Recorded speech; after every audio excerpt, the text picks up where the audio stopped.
with Klay Thompson throughout the series, he outplayed thoroughly Kevin Huerter. No doubt. Thoroughly. He played defense yesterday as well. Kenny Caraway is going to join us at 8:30. Nice. Kenny Caraway, ESPN 1320 up in Sacramento. He paid his respects yesterday, and I want to be classy today, which is why I didn't wear Dolce & Gabbana's. I'm going to be classy today. Look, there's no beams getting lit all summer long. A lot of people are going to save on their PG&E. I told you that. But I want to pay my respects to Sacramento. They pushed the Warriors to the brink, man. They really did. They made us all sweat. Let's go to Gene in Oakland. Gene, what's happening? You're on the roast. Morning, gentlemen. What's happening? I was going to say something else, but I'm more than happy to pivot to Kevon. I told you guys at the end of the regular season, I thought he was the MVP of the team. At this point, I think I'd say he's co-MVP with Curry, co-MVP of the series, too. He's been nothing short of amazing. He brings to mind, I was trying to think, how many 6'9" centers have rebounded the way he does. I only came up with two names, Willis Reed and Bill Russell, all right, two Hall of Famers that just passed away, rest in peace. I don't know if you guys can come up with anybody else, but, I mean, he is truly special. As for Curry, I feel that game yesterday was his best ever that I've seen. And I've been reluctant because, I've seen all the greats. I go back to 58 with the NBA, but I've been reluctant to put him in the top 10. I'm putting him in the top 10 now. He's something truly special. No and doubt. We should all really appreciate it. So that's all I got. Thanks, Gene. I hold. Look, everyone's going to have their own stuff, and maybe today's not the right day because we're coming off of one of his great performances. I hold Magic Johnson in such a high regard. Yeah. I just don't know. I don't know how anyone could look at the body of work that Steph Curry's done, and I know that there's a team-winning aspect, and there's an evolution of the game in terms of playmaking and doing it at his height and everything that, Magic was amazing. I hold Magic Johnson in such high regard.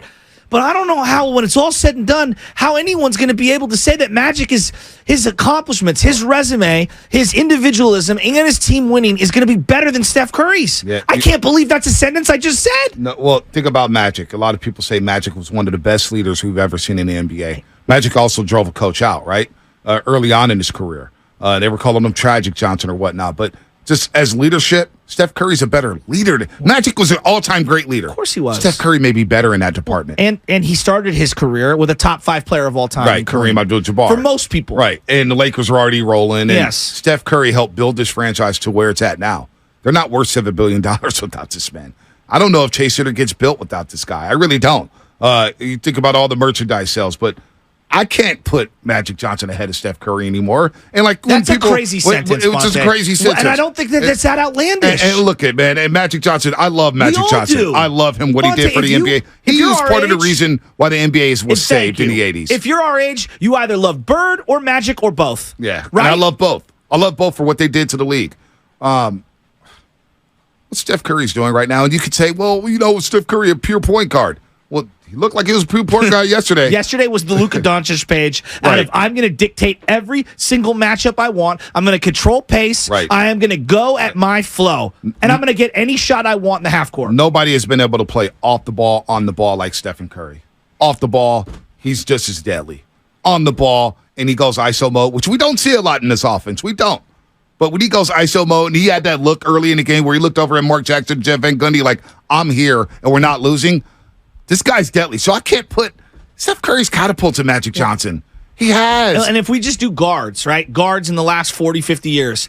It's MJ. I put LeBron in the guard category because of the way he plays offense, but whatever. I got him at 3. Kobe, Steph, Magic. Whatever combination you want to put, those are the names. Yeah. Who are we omitting someone? No, I don't. But no, when I watched Kobe, I hated the Lakers. But there was a point when I'm watching Kobe and I'm like, I'm watching one of the greats. No doubt. I just admit it. When I watched Magic Johnson, I'm watching one of the greats. When I watch LeBron, I'm watching one of the greats. When I watch Patrick Mahomes in the NFL, I know what I'm seeing is unprecedented. Yep. I'm watching, even though he's in the middle of his career, I'm watching one of the greatest players to ever play the position. When I watch Steph Curry, and I know I'm a Warrior fan, I know I'm biased. I get it. And I know it's good for us when he does well. But gosh dang it, I'm watching one of the all-time greats in any sport. What he's done for this station, our careers, for every Warrior fan, the last 14 years. And Here's the crazy part about it. He's not slowing down. No. So this could last for a while. He's in year 14. He's 35 years old. There's been no drop-off. He played at the MVP level. The problem was he got hurt. It stinks. He played 55 games in a regular season, but he's played at an MVP level at the age of 35. All right, when you think about 50-point games for players 30 and older, he's tied with Wilt Chamberlain for the most all time. He's passed Michael Jordan. He's on all these lists with Wilt Chamberlain. Yesterday, he passed John Havlicek for most all-time points in NBA history. The great Hondo, possibly the greatest Celtic of all time. He surpassed Hondo yesterday. Now he's in the top 13 in the all-time playoff points. Bonte, I mean, he's reached a level where one word is who he is. Kobe, Babe, Barry, Jerry, Joe, good point. Brady, Steph. Right? Like there's Wilt. Like there's only certain people where we associate one name and that's who they are. Steph. I mean, when you say that, you know what it means. Like to say that he is a demigod amongst all of these normal human beings is an understatement. Right. It is. It is. I mean, we are watching one of the greats. And here's what I would say is like it could end tomorrow. It could end 3 or 4 years from now. Maybe he plays until he's 45. I don't know. But I'm telling you, when he does what he does, is there a better watch in sports? No, he's the most entertaining player I've ever seen in my life. Shohei Ohtani's been great for 2 years. Two years. He's been great. He's been great for 2 years. Bonte, Steph Curry has been great for a decade plus. He has nothing on Steph. Decade plus. Steph, and I thought Michael Jordan was the most entertaining player. I loved watching Jordan games growing up in the 90s. In my lifetime, Steph is the most entertaining, fun watch I've ever seen in all of sports. I can't believe I'm saying that. I thought it was Jerry. I thought it was Joe. I know. I thought it was Jordan. Some people may say Messi. Some people may say Cristiano Ronaldo. Some people may say boxing. Mike Tyson was a great watch at one point. Vander Holyfield. Yeah. You know what I'm saying? You think about the greatest of the greats. Mm-hmm. Ali, in my lifetime, there's been no more fun or more entertaining or more impactful player than Stephen Curry. It's incredible. How about the rebound? So they have the whole sequence where he misses a shot, and then Loon's hustling. He boxes out, gets the rebound. He kicks it. He's relocating. Steph Curry grabbed one over Kevin Huerter. And then he ends up circling around. They get like 3 offensive rebounds, and then he finishes the play with the teardrop, running floater finger roll with Sabonis crashing into him. And as he's falling, forget the 3-pointers. Dude, he's scoring in the lane. With both hands off the wrong foot, 22. Reverse spins, twirlers. I mean, dude, the guy's incredible. 22 paint points yesterday for Stephen Curry. 22 paint points, mid-range jumpers, the soft touch off the glass, whether it's with the left or the right. He did whatever he wanted to do yesterday. And Mike Brown, I don't know why he didn't blitz him earlier. I don't know why he didn't double him earlier with Clay struggling and Andrew Wiggins struggling to find his shot.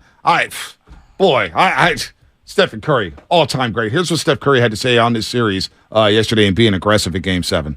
It was a really fun series. It was tough from Game 1 to Game 7, and it was kind of the vibe of different adjustments from game to game. And based on how Game 6 went, we knew that they were probably going to stick to the same kind of formula, playing mostly small, different rotations. And that allowed us to kind of go back to the drawing board on how we wanted to attack their defense and keep the game as simple as possible and to the pace that we like it. And that was a lot of pick and roll, a lot of just organized offense that gave us a good start. We got some good looks to open up the game, and that allowed us to connect our offense and defense together. We say that a lot, and that's a big part of who we are and how we were successful. So for me, it was just about being aggressive in that scheme and being as consistent as possible. And obviously, I got up 38 shots for a reason because, we started to see where the holes were, and I could be ultra aggressive to get looks, and it worked.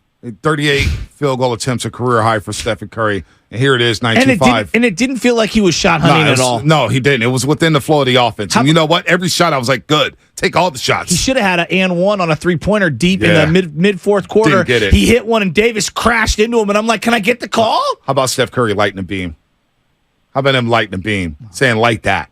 Where's 50 Cent? Did you see the guy who was at the arena lighting the big blunt? I did see that. Well, I also saw the dude doing the night right in front of Steph. How about my Kyrie Filipino Irving sitting courtside? How about Kyrie going to all these games? Oh, that was pretty cool. And Harry Giles, I saw him there. Giles. But I also saw the Filipino guy wearing the orange throwback We Believe That Curry. was the fan of the day. Oh, When it was 69-62. And he was like, ah! Do we believe that was a vibe That right was there? my homie. That when I was like, okay, the Warriors are back. You feel me? Didn't it feel like the game did. was like in a symbolic way? It's like, yeah, they're not losing this game. Not with that guy. And you know you got to be a bad dude with the 3 chains Oh, it on, was incredible. no shirts under the jersey. Find me that arms guy, by- Matt Hegan. Yes, where is that Book guy? him. Comcast Business Text Line 925 Bontown. I'm in my mid-30s, and my Mount Rushmore of great watches is Curry, Bonds, Tiger Woods, and Tyson. I mean, yeah. I mean, Who's arguing with any of those? I mean, Hey, it's Tiger.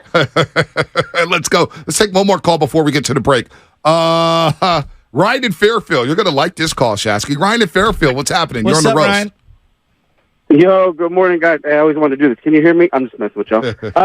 Hey, I just wanted to say, yo, Shasky, you're not alone, man. Saturday morning, my 5-year-old kid, his name's actually Clay with a K, Okay. woke me up not as early as you. It was about 6:30, asking for new shoes. So I got up, got my day started, and I was thinking to myself, what can I do to help this team out today? I folded, washed the laundry. I vacuumed the stairs. I mopped the kitchen. And you know, you're not the only one. You're not alone, Shasky, because I saw my neighbors. They were out mowing their lawns. They were mowing other neighbors' lawns, and I go, "What's going on?" He goes, "Hey, I'm just trying to put good mojo into the air here, so help our team out." So you're not alone, man. We are all trying to do our part to help this team get this Game 7 win. Here we are against this fake Laker fan base. Hey, everyone wants to compare LeBron and Curry and all this, but hey, LeBron, Curry doesn't wear women's pants and wear it and carry a purse. That's all I got to say. I'm a roaster. Later, guys. Have a good one. It's a good call. You're going to have to, you know, The you have to go anxiety personal. of Warrior fans from Friday night until Sunday morning. Yeah. I don't care what anyone says. If you weren't on edge, that whole first half, I was ready to pull my hair out.